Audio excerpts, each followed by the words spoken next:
Oke, sebelum kita lanjut ya, mungkin ada baiknya kalau kalian ngerti tentang basic-basic dari terminologi di kripto. Fungsinya apa? Karena kripto itu kita harus cari banyak informasi. Kalian harus mungkin browsing ke misalnya website-website seperti bitcoin.org, seperti Twitter, seperti Reddit, subforum. Jadi kalian harus ngerti terminologi yang dipakai sama orang-orang dalam diskusi tentang kripto, supaya kalian bisa ngambil informasi yang lebih banyak lagi. Karena research dan mencari informasi itu adalah bagian esensial dari kita ya menjadi trader atau investor di market cryptocurrency. Yang paling basic ya, yang paling pertama yang kalian harus tahu tentang cryptocurrency itu sendiri ya. Jadi kita mulai dari definisi uang ya. Kalian tahu apa itu uang? Uang itu kan sebenarnya simple ya. Dimana kita misalnya kita transaksi bisa pakai uang ya. Uang itu bisa kalian simpan di dompet ya berupa kertas. Bisa juga kalian kasih ke tukang parkir berupa koin ya kan. Ada juga di mobile banking kalian masing-masing berupa digital. Atau kalian bisa simpan di bank. Kalau kripto sendiri itu sama seperti uang, tapi itu sama sekali nggak ada fisiknya. Jadi purely digital. Karena kata-kata cryptocurrency sendiri ya. Kripto itu dari kriptografi yaitu enkripsi uang sebenarnya.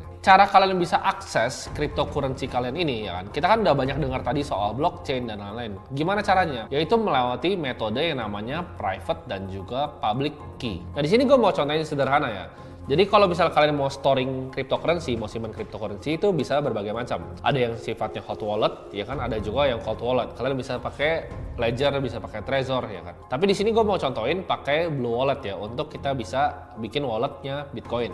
Nah, di sini gue mau langsung contohin ya tentang gimana caranya kita bisa pakai namanya wallet ya. Ini gue akan contohin pakai aplikasi yang namanya Blue Wallet. Jadi private key itu kalau misalnya gue definisikan sederhana ya. Private key itu adalah cara kalian bisa akses dana kalian ke dalam kripto. Simpel lagi nih. Kalau misalnya lu punya bank ya, anggap wallet ini tuh kayak bank lu. Untuk lu bisa ngelihat saldonya itu harus masukin PIN. Nah, PIN itu kan private. Itu buat kalian sendiri. Jadi PIN itu nggak boleh di-sharing sama orang siapapun ya. Dan bakal banyak yang coba untuk nipu kalian untuk dapat PIN ATM kalian. Jadi private key ini harus kalian simpan baik-baik. Ini gue akan kasih contoh untuk bikin wallet di Blue Wallet ya. Jadi ini untuk yang Bitcoin only. Kalau kalian di luar Bitcoin, kalian bisa pakai misalnya yang Trust Wallet dan lain-lain. Kalian juga bisa pakai wallet yang ibaratnya cold storage kayak Ledger dan juga Trezor. Tapi ini gue akan contohin yang paling gampang, kalian nggak usah beli ya.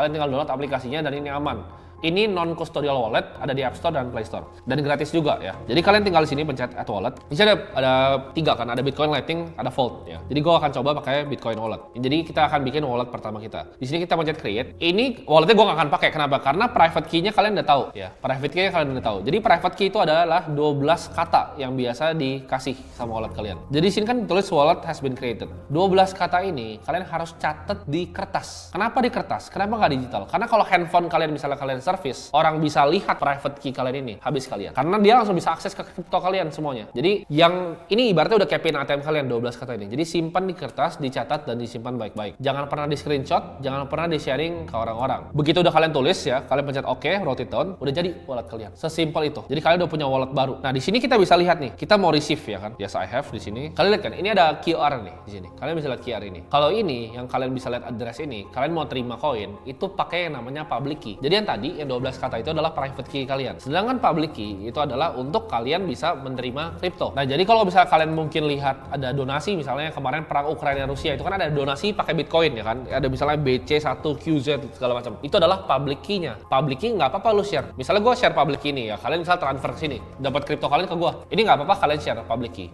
Tapi private key kalian simpan untuk diri kalian sendiri. Ibaratnya public key itu kayak rekening kalian ya. Kalau private key itu PIN ATM kalian. Nah, kalian kalau misalnya mau storing di Ledger ya, ini saran dari gua. Karena Ledger itu kan jadi kalian harus masukin nanti private key kalian kan. 12 kata yang ditulis di belakang Ledgernya. Nah, Ledger ini sangat hati-hati. Kenapa? Karena kalian nggak boleh sama sekali beli dari Tokopedia atau beli dari Shopee atau beli dari teman kalian. Kenapa? Karena kalau kalian beli dari Tokopedia, private key-nya bisa udah dicatat. Jadi jangan pernah beli Ledger nggak langsung dari pabriknya. Jadi kalian harus beli langsung dari website resminya di pabriknya. Jadi banyak nih orang-orang yang suka beli dari Tokopedia, jangan. Karena nanti dicatat private key-nya bisa dibuka koin kalian. Kalian taruh 10 juta bisa dirampok nanti. Jadi di kripto jangan percaya siapapun. Yang kalian bisa percaya adalah diri kalian sendiri. Nah, di sini juga bakal banyak orang yang coba untuk phishing untuk dapat private key kalian. Jadi hati-hati kalau kalian pakai MetaMask, kalian pakai Blue Wallet, orang bakal banyak yang coba untuk nyari nih private key kalian. Jadi misalnya coba nipu kalian segala macam, tapi jangan pernah dikasih. Nah, dengan menggabungkan kedua sistem ini, public dan private key, kripto itu jadi solusi yang yang unik karena ini menyelesaikan sistem keamanan yang zaman dulu tuh nggak pernah bisa diselesaikan. Jadi dana kalian tuh super aman selama kalian nggak blunder. Oke, kita akan lanjut bahas digital signature di cryptocurrency. Jadi apa sih sebenarnya digital signature itu? Jadi digital signature ini adalah mekanisme kriptografi untuk memverifikasi suatu keaslian dari digital data. Ibaratnya kayak misalnya tanda tangan digital ya. Nah, jadi secara simple, digital signature ini sebenarnya itu kayak codingan yang melekat ke suatu dokumen. Nah, fungsinya sebenarnya apa? Setelah nanti itu codingannya di-generate ya, ini jadi bukti verifikasi bahwa dari antara pengirim ke penerima, dokumen ini di tengah itu nggak pernah diotak-atik. Nah, salah satu elemen utama dari digital signature ini adalah hash functions. Nah, proses hashing sendiri ini adalah simple ya sebenarnya. Jadi data size yang gede banget sekalipun, itu kalau di hashing, itu jadi data yang fix outputnya. Nah, ketika digabung dengan kriptografi, jadi hashing tadi ya, hash functions ini bisa mengenerate yang namanya hash value, atau orang bisa sebutnya dengan digital fingerprint. Nah, mungkin dari kalian banyak yang nanya, terus fungsinya apa sebenarnya digital signature ini? Karena ini enak ya, kayak gue bilang tadi, itu kayak codingan yang bisa melekat bahkan di dokumen. Jadi ini bisa ketahui nih, apakah datanya dialter atau enggak. Nah, ini berfungsi banget sebenarnya. Untuk apa? Contohnya untuk industri finance, untuk tahu misalnya accounting. Jadi accounting nggak bisa dapat nipuan, karena semuanya bisa ke-tracking dengan jelas. Contohnya, medical record di rumah sakit. Contoh lagi, kita punya KTP itu semua tuh udah pakai digital signature. Atau misalnya sertifikat kelahiran kita itu semua bisa diverifikasi lewat blockchain. Apalagi misalnya ini juga bisa diaplikasikan sebenarnya di dunia hukum ya, di mana kontrak ya legal tanda tangan antara perusahaan ke perusahaan lain itu bisa diselesaikan semua dengan digital signature. Jadi use case-nya sebenarnya banyak banget di kehidupan asli. Nah, fungsi terakhir dari digital signature ini adalah di cryptocurrency sendiri. Jadi kalian bisa verifikasi tuh antara dananya tuh bener atau enggak ya, ada di mana, alamatnya di mana. Itu adalah fungsi dari digital signature digabung dengan hash functions. Jadi kalian bisa tahu tuh dana kalian ada atau enggak selama private key kalian nggak dicolong orang.